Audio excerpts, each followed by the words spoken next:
This video will be on Calvinism and Protestantism and how these two helped and essentially served as a foundation in the shaping of contemporary capitalism. And for context first, I will be reading some excerpts from the text The Meaning of Work, the section titled Artisans in Europe, 1300 to 1914. And then I will be discussing how Calvinism is a serving foundation to capitalism and that it's not pure coincidence that many who follow Protestant thought and Eurocentric Christian thought also tend to have capitalist beliefs and capitalist economic systems that they've enforced colonially in the Americas, in Africa, and everywhere else that these Europeans have colonized. So the first excerpt I will read is as follows. This politicizing of the trade for regu- wait, sorry. Yes. This politicizing of the trades for regulatory and fiscal purposes embodies that new theoretical system of order called corporatism. Corporation theory played a vital role in medieval legal and political thought, and although few jurists specifically theorized about guilds as corporations, increasingly in the 14th century guilds were referred to as, in French, as corps de métiers. For jurists, corporations, or universitas, which was the generic term these intellectuals invoked to refer to organized groups claiming the privileges of corporations as specified in Roman law and the Jus, were quasi-public associations, which were empowered to make their own rules governing their internal affairs and submitting their members to a collective discipline, but which simultaneously gained this privilege from a public authority. A de facto situation of confraternal association was thereby appropriated and systemized in a sweeping theory organizing socio-political and increasingly economic life. Confraternities and guilds of merchants and craftsmen predated the corporate regime, but corporate theory of the 14th century joined hands with demographic and economic forces to formalize a political and juridical system that would last into the 19th century. The idea of confraternal community was a powerful one in the early modern period. Indeed, as spiritual gemeinde, it is expressed time and again in Protestant tracts during the Reformation in the 16th century. Moreover, it informs the most substantial exposition of guild ideas of the era, the systematic analysis of politics, first published in 1603 by Johannes Althusius of Emden. This German Calvinist rooted economic exchange in the moral soil of guilds' values. He asserted that exchange originates in mutual needs, and that reciprocity is thus inherited in all exchange when transacted within a political system based upon contract, and thus he explained, upon the guild's values of trust, friendship, and mutual aid, then social solidarity and harmony will result. And the next quote that I'm reading is, whatever the motivation, by 1700 some economic theorists had extracted and isolated economic reasoning and endowed it with ordering principles of its own. Now the market mechanism, which was thought to obey inexorable economic laws, was the regulator of human activity. It placed a premium upon utility and efficiency, and brought commodities, land, and people within the logic of the market, calculable, quantifiable, and valuated through prices as products of economic process rather than of moral precepts of tradition and authority.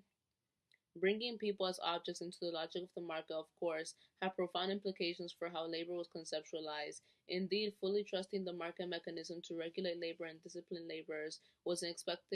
expectation few men of the early modern period, despite the theorizing about liberty in general and free markets in particular, were prepared to hold. The prevalence of the discourse on idleness and its assumed remedy, forced labor by incarcerated workers, testified to that. Labor was increasingly reified as production, but simultaneously continued to be immersed in practice and in theory in the moral systems of authority. So Calvinism also in part helped to commodify human beings for capital, which set as the foundation for enslavement of people.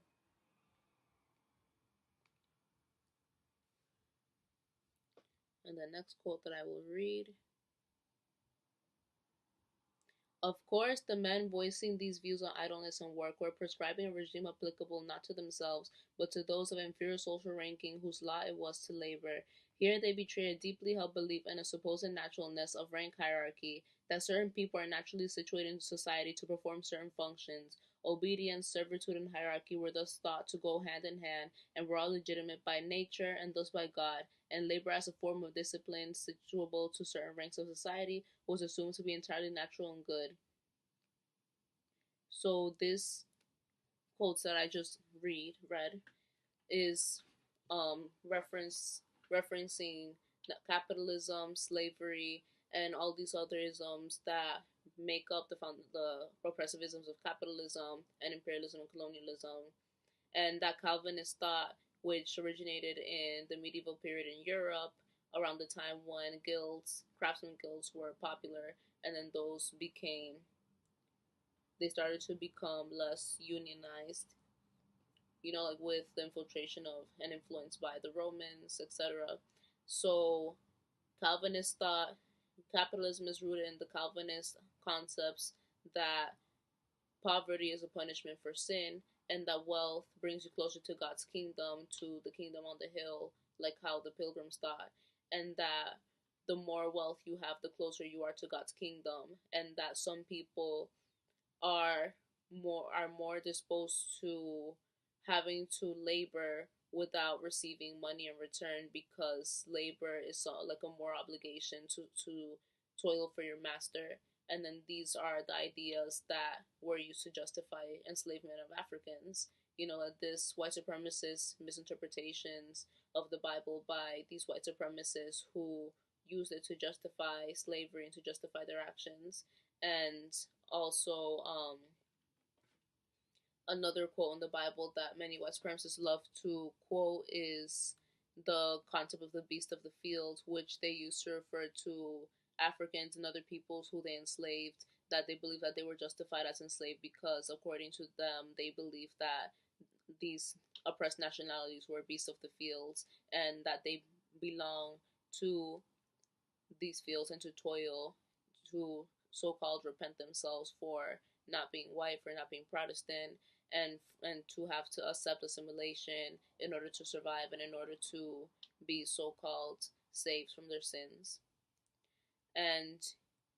these also go into bootstrap theory, that you just have to pull yourself up by the bootstraps and work harder, and that if you're not working hard enough, then you deserve to be punished, that you are lazy, like the seven deadly sins, that you are greedy, that you're asking for too much and expecting financial compensation and